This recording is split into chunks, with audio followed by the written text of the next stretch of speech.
Assalamualaikum warahmatullahi wabarakatuh. Saya Mawaddah Warohmah dari kelas 3 TIF B. Baiklah, di sini saya akan presentasikan rangkuman materi dari mata kuliah basis data, yaitu pembahasan yang pertama yaitu database relasional. Dapat didefinisikan sebagai database relasional menyajikan informasi dalam tabel dengan baris dan kolom. Yang kedua, setiap kolom mempresentasikan jenis informasi tertentu dan setiap baris mencantumkan satu catatan. Yang ketiga, tabel kemudian dikaitkan satu sama lain dengan menggunakan bidang umum. Yang keempat, bidang unik yang disebut dengan kunci digunakan untuk mengidentifikasi setiap catatan di database relasional. Contoh dari database relasional. Setiap tabel diberi kolom primary key yang mengidentifikasi instans entitas secara unik. Kolom primary key dalam satu tabel ditetapkan sebagai kolom foreign key dalam tabel terkait untuk membentuk hubungan antar tabel. Hubungan antar tabel students dan tabel courses memungkinkan Anda menyimpan data dan membuat query untuk menentukan kursus tertentu yang sedang dihadiri oleh siswa atau yang sudah dihadirinya. Selanjutnya, keunggulan database relasional, yaitu yang pertama redundasi lebih sedikit, yang kedua menghindari ketidakkonsistenan, yang ketiga efisiensi, yang keempat integrasi data, yang kelima kerahasiaan terjaga. Tabel relasional, yaitu tabel struktur sederhana tempat data diatur dan disimpan, seperti contoh kolom employees, kolom employee ID, last name, first name, department ID, file ID, nickname.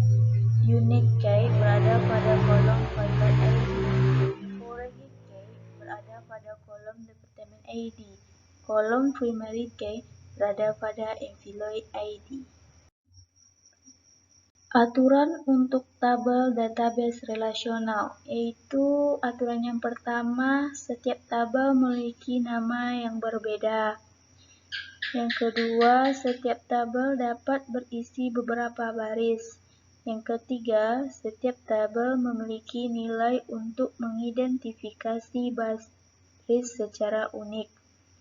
Yang keempat, setiap kolom dapat memiliki nama yang unik. Yang kelima, dalam kolom adalah nilai tunggal. Yang keenam, kolom memiliki jenis yang sama. Yang ketujuh, urutan baris dan kolom tidak signifikan. Pembahasan yang kedua, model data konseptual dan fisik, yaitu menangkap kebutuhan fungsional dan informasi bisnis. Didasarkan pada kebutuhan saat ini, namun dapat mencerminkan kebutuhan di masa depan nanti. Memenuhi kebutuhan bisnis atau apa yang ideal secara konseptual, tetapi tidak memenuhi implementasinya, atau apa yang secara fisik memungkinkan. Merupakan perluasan dari model data logis, yaitu menentukan definisi tabel, jenis data, dan presisi, mengidentifikasi tampilan indeks dan objek database lainnya, menjelaskan bagaimana objek harus diimplementasikan di database tertentu, menampilkan semua struktur meja termasuk kolom, primary key, dan foreign key. Selanjutnya, membuat model fisik, yaitu pemodelan dilakukan sebagai berikut. Entitas ke tabel atribut ke kolom, hubungan ke foreign-key. Selanjutnya pembahasan yang ketiga, entitas dan atribut, yaitu informasi yang harus dilacak dan nama hal-hal yang dapat Anda cantumkan atau biasanya dalam bentuk kata benda. Jenis entitas. Suatu entitas dapat diklasifikasikan sebagai salah satu jenis berikut. Nama, primer, deskripsi ada secara independen.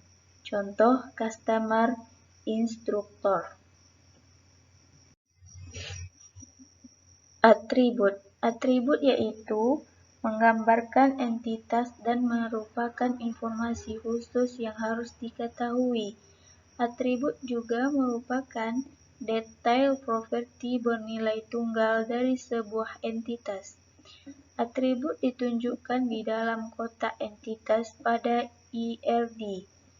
Nama atribut terdiri dari satu dan gabungan huruf besar dan huruf kecil.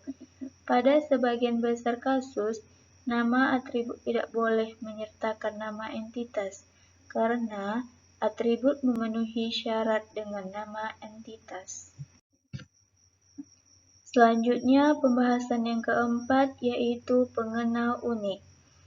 Pengenal unik dapat didefinisikan sebagai atribut entitas yang memenuhi aturan berikut, yaitu unik di seluruh instansi entitas, memiliki nilai non-null untuk setiap instans entitas selama masa pakai instans, memiliki nilai yang tidak pernah berubah selama masa pakai instans. Yang kedua, UID adalah atribut atau kelompok atribut khusus yang secara unik mengidentifikasi instans tertentu pada entitas. Contohnya, setiap entitas harus memiliki pengenal yang unik. Jika tidak, maka bukan merupakan entitas. Seperti contoh di bawah, pengenal atribut tunggal Department ID, pengenal multi-atribut ke concrete ticket. Selanjutnya, pembahasan yang kelima yaitu hubungan. Hubungan adalah keterkaitan dua arah yang signifikan antara dua entitas atau antara suatu entitas dan entitas itu sendiri. Yang kedua, hubungan merupakan keterkaitan antara dua entitas atau lebih. Yang ketiga, garis hubungan pada diagram solid atau wajib atau putus-putus atau opsional. Yang keempat, garis ini terputus dalam tunggal atau satu instans atau crowdfoot atau satu atau beberapa instans. Yang selanjutnya, foreign-key, yaitu hubungan dalam model data konseptual dipetakan ke foreign-key dalam tabel database fisik. Yang kedua, kolom foreign-key adalah kolom atau kombinasi kolom dalam satu tabel yang mengacu pada primary key di tabel yang sama atau tabel lain.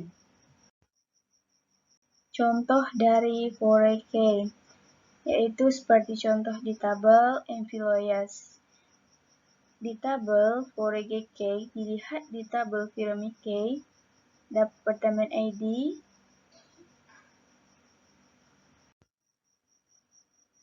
pembahasan selanjutnya yang keenam, pemodelan hubungan entitas atau disingkat dengan ELD, yaitu model yang mengidentifikasi konsep atau entitas yang terdapat di dalam sistem dan hubungan antar entitas tersebut.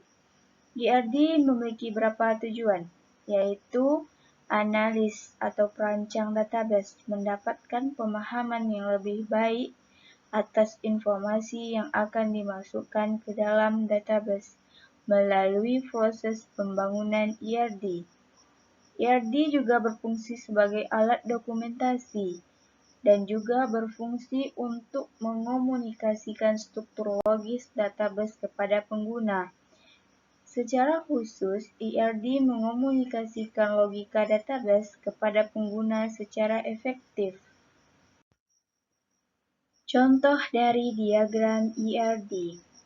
ERD dapat digunakan untuk mempresentasikan persyaratan data bisnis, apapun jenis database yang digunakan dan bahkan jika tidak ada, representasi grafis entitas dan hubungannya satu sama lain. Baiklah, hanya itu presentasi rangkuman materi mata kuliah basis data saya. Wassalamualaikum warahmatullahi wabarakatuh.